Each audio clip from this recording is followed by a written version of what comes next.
नमस्कार मंडळी, आज मी आपल्याला दाखवणार आहे सातारा जिल्ह्यातील पाटण तालुक्यातील आटोली येथे असलेले श्री मानाई केदारलिंगाचे मंदिर।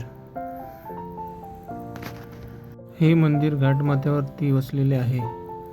येथील मंदिर हे पूर्णपणे कौलारू व जुन्या बांधकामाचे असून येथील आजूबाजूचा परिसर हा खूप निसर्गरम्य आहे।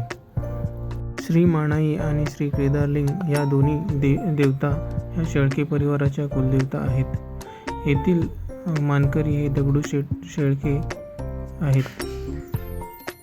इथला शेळके परिवार हा खूप प्रेमळ असून आपण गेल्यानंतर आपली व्यवस्थितपणे विचारपूस करतात।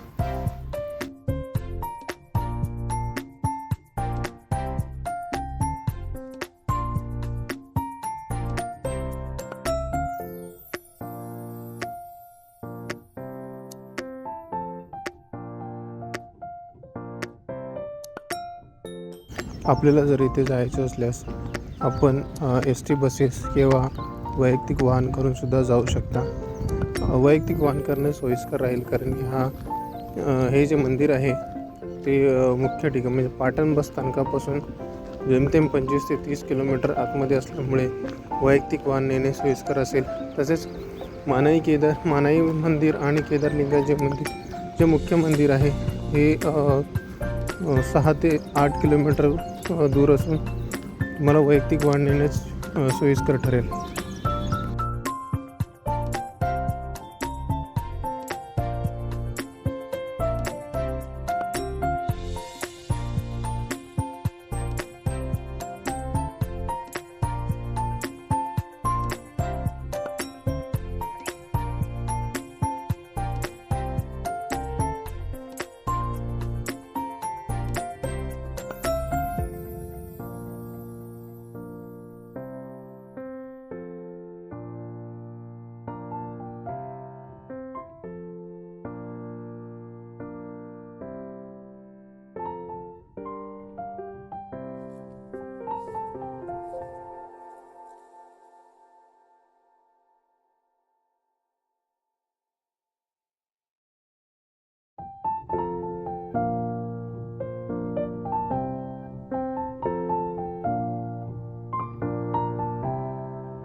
हे जे आपण आता मंदिर पाहतात हे केदारलिंगाचं मंदिर आहे, जे पाटण तालुक्यातील पाचगणी या गावी आहे। येथे श्री केदारलिंग व भैरवनाथ या दोन्ही देवतांचे पाषाण आहेत। या मंदिराची जत्रा दरवर्षी चैत्र महिन्यामध्ये होते। तसेच इथे 3 दिवसाचा सप्ताह असतो। वेगवेगळ्या राज्यातून भाविक येत असतात, जसे आंध्र प्रदेश, कर्नाटक, गोवा, महाराष्ट्र अशा वेगवेगळ्या राज्यातून इथे भाविक येत असतात। इथे यात्रेच्या दिवशी 3 दिवस भजनांचा प्रोग्राम, गजनृत्य व इतर कार्यक्रम सुद्धा असतात।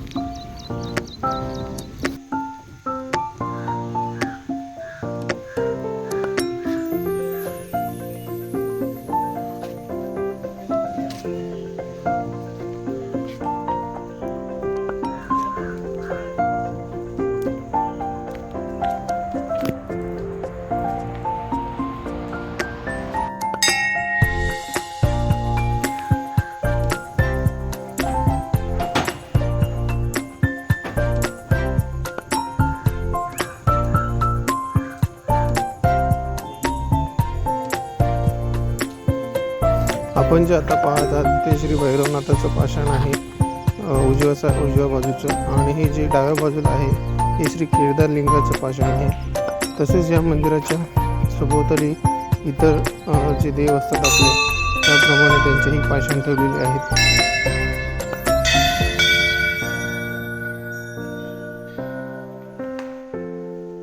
आणि हे मंदिर जे आहे हे वाघजाई जखवाईचं मंदिर आहे, जे मूळ ठिकाणापासून म्हणजे जसं आटोलीपासून थोडं खूप अंतरावर असल्यामुळे जंगलामध्ये आहे आणि इथे वैयक्तिक वाहनच नेणं योग्य असेल। थोडा कच्चा रस्ता असल्यामुळे पावसामध्ये इथे प्रवास करणं थोडा जिकिरीचं आहे। पण एकदा तरी या मंदिराला भेट देऊन खूप छान मंदिर आहे. जंगलात असल्यामुळे त्याला चांगला शोभा दिसून येते. आणि हे वाघजाईचं मंदिर असं आहे की जी देवी आहे त्या जंगलाचं संरक्षण करते. तिथल्या प्राण्यांचं, झाडाझुडपांचं रक्षण करते. म्हणून ही वाघजाई नावाने प्रचलित आहे. आपण जो आता फोटो पाहतात माझ्यासोबत, हे श्री दगडू शेळके पाटील आहेत, जे या मंदिराचे मानकरी आहेत. खूप प्रेमळ व्यक्तिमत्व आहे. खूप आपलेपणाने आलेल्यांची विचारपूस करतात.